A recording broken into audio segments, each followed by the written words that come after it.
Hello students and welcome back to your favourite channel math solutions with Rose ma'am.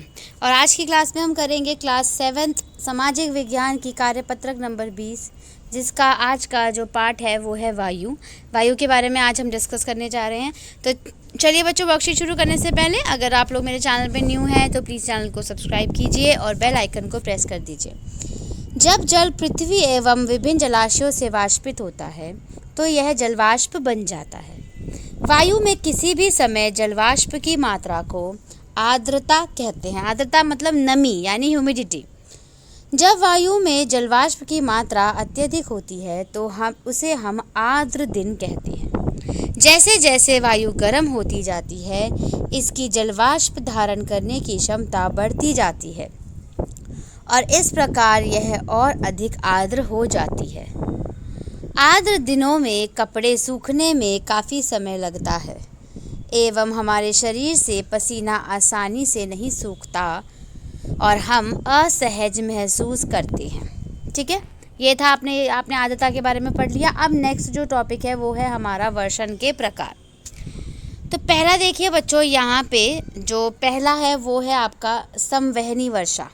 ठीक है, दूसरा है चक्रवाती वर्षा और तीसरा है पर्वतीय वर्षा।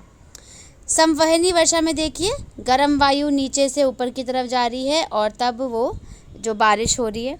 ऐसे ही चक्रवाती वर्षा में गर्म वायु जा रही है और ठंडी वायु इधर से जा रही है।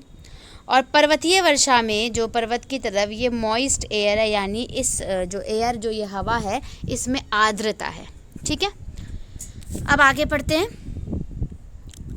जब जलवाष्प ऊपर उठता है तो यह ठंडा होना शुरू हो जाता है। जलवाष्प संघनित होकर ठंडा होकर जल की बूंदें बनाते हैं। बादल इन्हीं जल बूंदों का ही एक समूह होता है। जब जल की ये बूंदें इतनी भारी हो जाती हैं कि वायु में तैर ना सके तब ये वर्षण के रूप में नीचे आ जाती है। आकाश में उड़ते हुए जेट हवाई जहाज अपने पीछे सफ़ेद पद चिन्ह छोड़ते हैं। इनके इंजनों से निकली नमी संघनित हो जाती है। वायु के गतिमान न रहने की स्थिति में यह संघनित नमी कुछ देर तक पथ के रूप में दिखाई देती है। ठीक है, नेक्स्ट है पौधों तथा जीव जंतुओं के जीवित रहने के लिए वर्षा बहुत महत्वपूर्ण है। इससे धरातल को ताज़ा जल प्रदान होता है। ये तो हम सभी जानते हैं। यदि वर्षा कम हो तो जल की कमी तथा सूखा हो जाता है।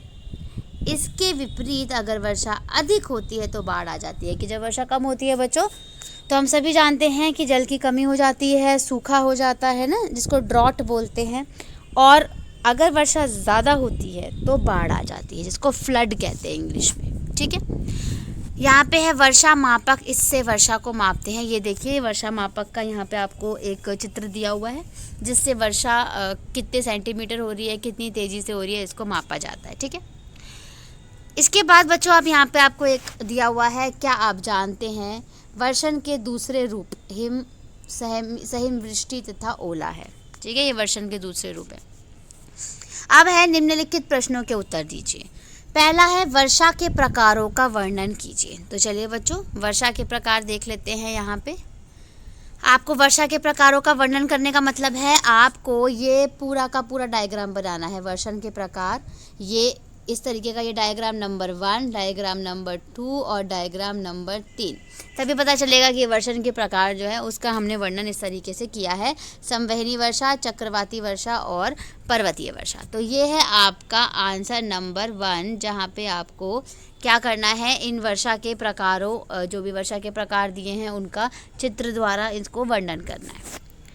चलिए आप चलते हैं प्रश्न नंबर 2 में। वर्षा के दिनों में गीले कपड़े को सूखने में अधिक समय क्यों लगता है?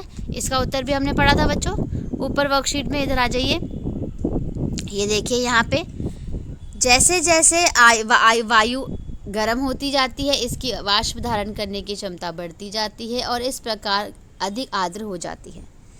आर्द्र दिन में कपड़े सूखने में काफ़ी समय लगता है एवं शरीर से पसीना आसानी से नहीं सूखता और हम असहज महसूस करते हैं। तो ये है बच्चों आपका आंसर नंबर 2। ठीक है, आंसर नंबर 1 भी हमने कर लिया, आंसर नंबर 2 भी कर लिया। अब हम प्रश्न नंबर 3 पढ़ेंगे। प्रश्न नंबर 3 देखिए, आपके अनुसार दिल्ली में किस माह में सबसे अधिक वर्षा होती है? तो इसका आंसर हम लिख लेंगे जुलाई और अगस्त।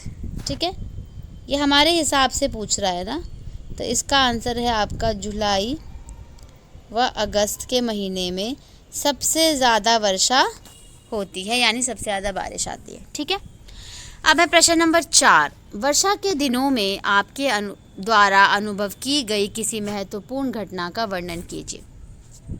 तो बच्चों इसमें आपको बेसिकली एक महत्वपूर्ण घटना कोई भी आपके साथ हुई है वर्षा के दिनों में, या तो आप कहीं जा रहे थे तो आप भीग गए, वहाँ नहीं जा पाए, नहीं पहुँच पाए, या फिर अगर आपने किसी की मदद करी, अगर आपके पास छाता था और वर्षा बहुत तेज़ आ रही थी तो आपने दूसरे इंसान की मदद करी, या फिर कभी इस तरीके से होता है कि वर्षा के दिनों में हमारा पैर फिसल जाता है और हम गिर जाते हैं, है ना, तो इस तरीके का एक्सपीरियंस होता है। या फिर कई बार वर्षा के दिनों में हम गरम गरम पकोड़े बनाते हैं और नहाते हैं और गरम पकोड़े खाते हैं, है ना, चटनी के साथ, तो इस तरीके का एक्सपीरियंस होता है। या फिर आप बाहर वर्षा के दिनों में अपने छत पे जा रहे हो और वहाँ पर आप वर्षा के दिनों में नहा रहे हो, तो कोई भी एक्सपीरियंस जो है वो आपको अपने अनुसार जो है वो इसके अंदर लिखना है। ठीक है, तो इसी चारों क्वेश्चन के साथ बच्चों आपकी आज की वर्कशीट जो है वो ये कंप्लीट हो जाती है।